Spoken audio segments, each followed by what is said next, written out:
Salam, salam, outsider, le débrief commence maintenant. Le Paris Saint-Germain de Christophe Galtier fait match nul 1-1 face à Monaco. Franchement, on va être très sérieux. On est en début de saison et c'est bien que dès le début de saison, le PSG de Christophe Galtier soit rapidement mis, je dis bien, au fait et devant ses responsabilités. Parce qu'à un moment donné, c'est vrai que le début de saison du Paris Saint-Germain est explosif. Il est explosif. Tout le monde est dithyrambique. Tout le monde est heureux quand tu les vois jouer en te disant que cette équipe-là, amenée par Messi, Neymar, Mbappé, tout ce que tu veux, elle est capable d'éclater, de taper n'importe quelle équipe en Ligue 1. Mais au début de saison, rappelez-vous très bien, on avait l'occasion d'en parler et je me rappelle très bien vous l'avoir dit lors du Trophée des Champions que le milieu de terrain du Paris Saint-Germain, Verratti, Vitinha, pourrait être un milieu qui pourrait être bousculé face à d'autres milieux de terrain qui auraient une certaine intensité. On est au mois d'août, fin août, le mercato finit dans quelques jours et le Paris Saint-Germain joue face à Monaco et le PSG se fait bouffer par Camara Fofana en première mi-temps. Et quand je vous avais dit dans le temps de faire attention à ce milieu de terrain du PSG là qui pourrait subir une certaine intensité, je ne pensais pas à Camara Fofana de Monaco. Franchement, je pensais peut-être à des Bayern, à des Manchester City, à des équipes de Ligue des Champions. Alors que là, le wake-up call, le réveil en tant que tel, il arrive très très tôt. Aujourd'hui, on a vu un Paris Saint-Germain qui, en tant que tel, a été bousculé au milieu de terrain. C'est la raison pourquoi, à mon humble avis, aujourd'hui, ils ne s'en sortent pas. C'est pas que Messi a fait un mauvais match, Neymar a fait un mauvais match ou quoi que ce soit. C'est juste qu'au milieu de terrain, les boys ne s'en sortaient pas. Il y avait des repères qu'il n'y avait pas. Marco Verratti, aujourd'hui, il est très bon. Il est très très bon. Il n'y a absolument rien à dire. Mon problème, c'est pas Verratti. Mon problème, c'est Renato Sanchez. Et mon problème avec Renato Sanchez n'est même pas un problème individuel. C'est pas que Renato est un mauvais joueur ou quoi que ce soit. C'est juste que Renato n'est peut-être pas un joueur qu'il faut dans cette équipe du Paris Saint-Germain. Parce qu'aujourd'hui, soyons très très sérieux, il y a assez de porteurs de ballon dans cette équipe du PSG. Renato Sanchez, si tu regardes bien, c'est un milieu de terrain box-to-box qui aime perforer, qui aime rentrer, qui aime prendre la profondeur, qui aime porter le ballon. Mais à Paris, on ne te demande pas de porter le ballon. Il y a Messi pour ça. Il y a Neymar pour ça, il y a assez de joueurs pour ça. À Paris, ils ont besoin d'un milieu de terrain de possession, d'un milieu de terrain d'espace. C'est ça la force de Vitinha. C'est ça la force de Verratti. C'est ça qui fait que Vitinha, il est au milieu de terrain et Messi n'a pas besoin de dézoner jusqu'à Messi. On ne sait pas ce qu'on lui a demandé. Les gars, dézone jusqu'au milieu de terrain pour que lui et Neymar, ils viennent là-bas, si je ne me trompe pas, faire des talonnades, tout ça, jusqu'à ce qu'ils perdent le ballon et qu'il y ait but de Monaco. C'est-à-dire que tu as une présence et un contrôle de Vitinha et de Verratti au niveau de l'espace et de la possession de balle qui te permet, je dis aujourd'hui, d'avoir une fluidité dans le jeu du Paris Saint-Germain. Et ça, on a eu l'occasion de le voir jusqu'à ce soir. Ce soir, tu les regardes jouer et tu te rends compte que cette fluidité-là a totalement été cassée. Ça ne veut pas dire que les profils ne sont pas bons. Ça ne veut pas dire que les joueurs ils sont nuls. Ça veut juste dire qu'il y a beaucoup de travail à faire. Et qu'il va falloir à un moment donné que le PSG soit capable de temps en temps de se diversifier. Parce qu'aujourd'hui, franchement, je suis désolé, la première mi-temps des Parisiens face à Monaco, elle n'est pas bonne. La deuxième mi-temps, elle est bien meilleure. Et s'il y a un gars qui est rentré en deuxième mi-temps et qui au milieu de terrain a amené sa grandeur et son contrôle un peu, c'est un paradoxe, mais c'est Danilo.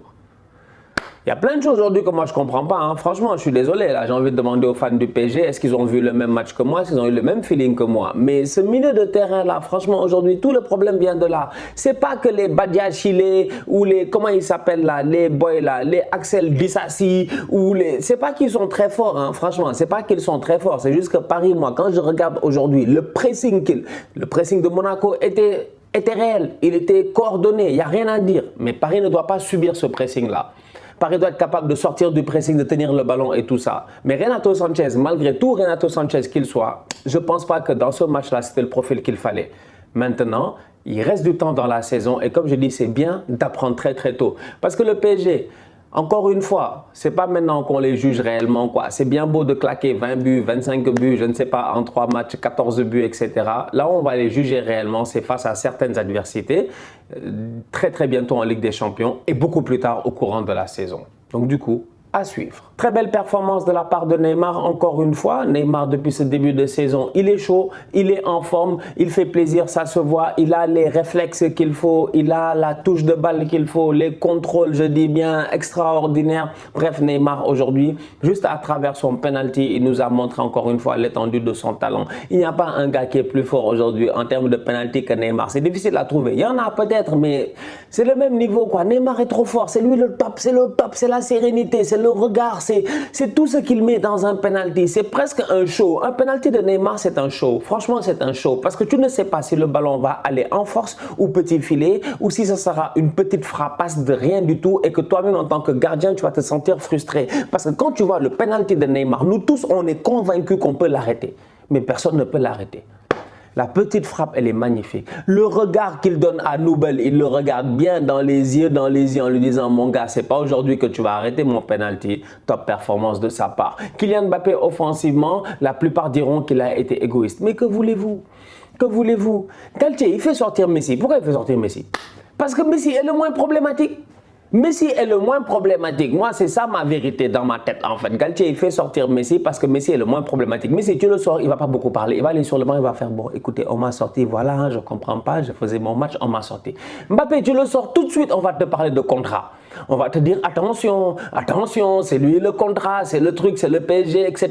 C'est le joueur le plus important du projet sportif et tout. Donc Mbappé, c'est compliqué de le sortir. Neymar, tu le sors pourquoi? Il fait un bon match, il claque son penalty, tu vas le sortir pour aller où? Donc franchement, aujourd'hui, le seul qui pouvait sortir, c'était Messi. Donc à un moment donné, c'est dommage. C'est vraiment dommage.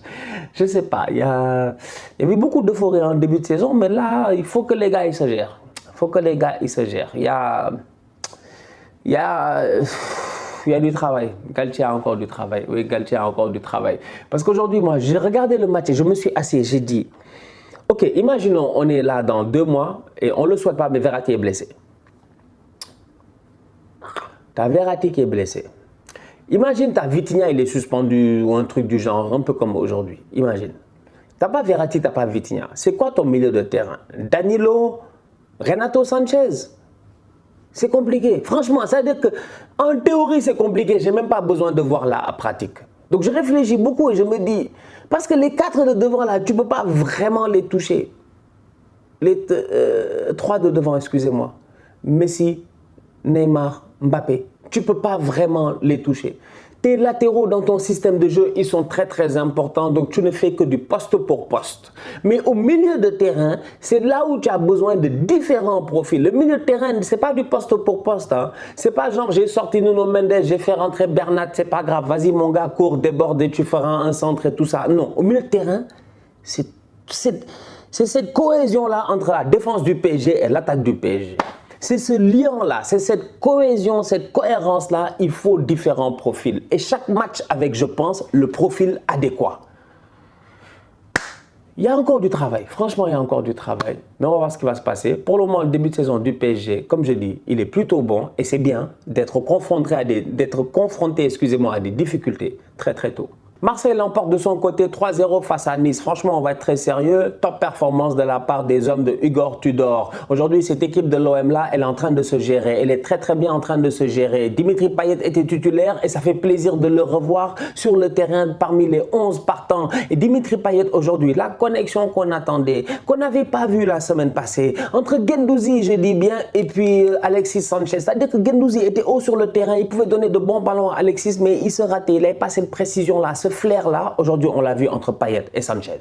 Franchement, l'entente était là sur le terrain. Les gars ont bien joué ensemble. Alexis Sanchez, aujourd'hui, franchement, on peut parler jusqu'à demain. Il y a eu beaucoup de blablabla sur Alexis Sanchez. Mais je l'ai dit, il y a beaucoup de gens, ils parlent d'Alexis, mais est-ce qu'ils connaissent Alexis?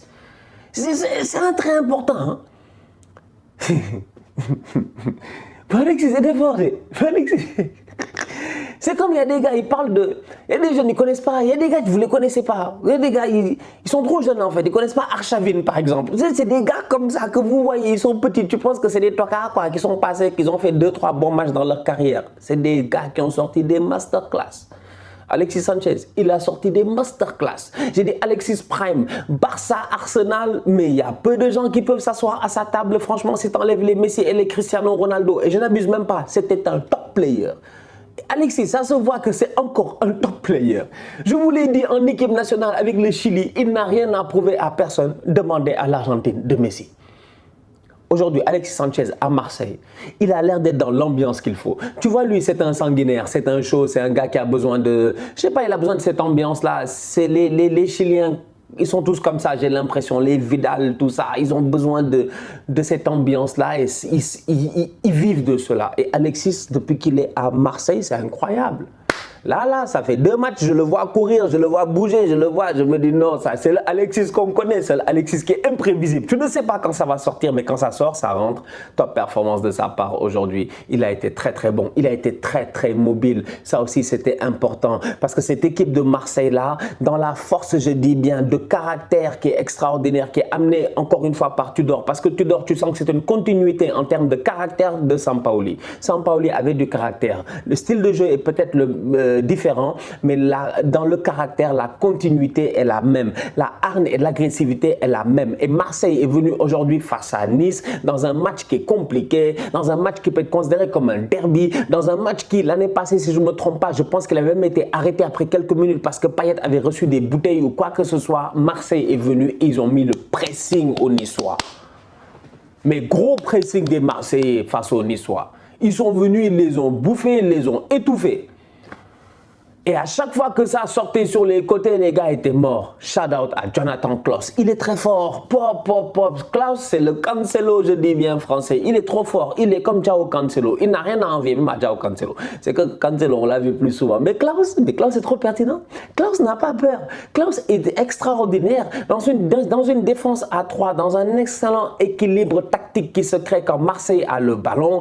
Tu as un Klaus qui fait ce qu'il veut offensivement, qui enchaîne les passes décisives. C'est-à-dire que lui, c'est une machine à passes décisives. C'est le genre de latéral que, franchement, j'y réfléchis, je me dis, le Real aujourd'hui, tu enlèves Carvajal, tu mets Klaus, ils sont contents. Le Barça aujourd'hui, tu enlèves Sergio Roberto, tu enlèves Koundé, qui ne doit pas sûrement jouer latéral droit, tu enlèves Araujo, qui ne doit pas jouer latéral droit, tu enlèves Dest, tu leur donnes Klaus, ils sont contents. C'est pour montrer, pour moi, franchement, le niveau que je donne au boy Klaus, il est excellent. Que dire de Tavares? Je suis désolé, dans la vie, il y a des tocards. Il y a des tocards, franchement. Et Tavares, c'est un tocard. Mais Tavares, je ne comprends pas. Tavares est arrivé à Marseille. C'est le pastis. Il y a un truc qu'on donne à Tavares avant les matchs, c'est pas possible. Mais Tavares, il est sur le terrain, il est devenu un top player. C'est devenu un grand joueur. Tavares est trop chaud. Tavares est inarrêtable. Tavares, tout ce qu'il tente, ça marche. C'est-à-dire que même la baraka est avec lui. La chance, je dis bien, est avec lui. La chance s'appelle Tavares en ce moment. C'est incroyable. Il est trop chaud. La frappe petit filet face à Kasper Schmeichel, mais voilà. Oh, l'année passée, on n'était pas ensemble en première ligue. Est-ce qu'il était capable de faire ça? Et là, il le fait. Franchement, cette équipe de Marseille-là, collectivement parlant, comme j'ai eu l'occasion de le dire, le mercato est très cohérent. Quand tu sors Klaus pour faire entrer Caboret, mais c'est un changement qui, sur le papier, tu as l'impression que c'est rien. Mais pour nous qui connaissons le boy Caboret, on sait que c'est un top changement. Oh, ça rigole pas. Stabilité au milieu de terrain, cohésion offensive, franchement, des belles combinaisons, des latéraux très très offensifs. Je dis, cette équipe de Tudor là, elle joue très bien. Elle joue très très bien, ça fait plaisir. Le Marseille que j'ai vu face à Nice aujourd'hui, c'est une équipe qui est capable en Ligue des Champions, dans le groupe dans lequel elle est, de s'en sortir. Je ne dis pas qu'ils vont faire une superbe campagne, mais je dis juste de s'en sortir et de s'en sortir la tête haute. Top performance de la part de l'OM. Pape Gueye est rentré, j'espère le voir plus souvent sur le terrain, mais lui, je pense qu'il va rester. Par contre, Bamba Dieng, il va partir et je me pose des questions. Bakambu, c'est un gros salaire. C'est un gros salaire pour des performances médiocres. Je suis désolé, franchement, je suis désolé. C'est un Congolais, non? J'ai envie de le fimbou, ce gars-là. C'est pas normal. Il n'est pas sérieux. Il faut le chicoter quand même, franchement, Bakambu. Toi aussi. Toi aussi. Mon gars, tu es allé en Chine, tu as bouffé l'argent, on t'a payé, non? Et aller en Chine, il a bien mangé tranquillement. Il revient en Europe, je pensais que le boy allait être chaud, mais Bakambu, c'est une déception. Et pour le salaire et ce qu'il coûte à l'OM en ce moment, c'était une erreur de casting. Alors que Bamba Dieng, c'est un boy qui est capable de performer, franchement. Donc du coup, c'est un peu le goût amer que j'ai dans cette équipe de l'OM là. Voilà, c'est juste en tant que Sénégalais, il y a un goût amer de me dire que quand je vois le boy Suarez et Bakambu qui rentrent en fin de match, et que tu vois que Bamba Dieng n'est même pas considéré en fait dans cette équipe-là en ce moment et qu'il cherche à le vendre ou quoi que ce soit, à faire une plus-value sur lui ou en tout cas à lui mettre de la pression. Je ne sais pas c'est quoi les tenants et les aboutissants de cette histoire-là, mais je trouve ça un peu dommage de mettre au placard un joueur qui a explosé à la Coupe d'Afrique, qui a explosé la saison passée à Marseille, qui a été le Puskas de Ligue 1 avec le plus beau but, bref, qui est un jeune joueur prometteur. C'est dommage quoi de le mettre au placard en ce moment. Donc voilà, c'est le seul point négatif que je trouve à cette équipe de l'OM là. Mais pour le moment, sur la Canebière, franchement, ça marche. La famille, on se capte très bientôt pour un nouveau débrief. D'ici là, on continue à liker, on continue à partager. On s'abonne, on s'abonne, on s'abonne. On est ensemble, on reste en santé, c'est le plus important. Tous outsiders.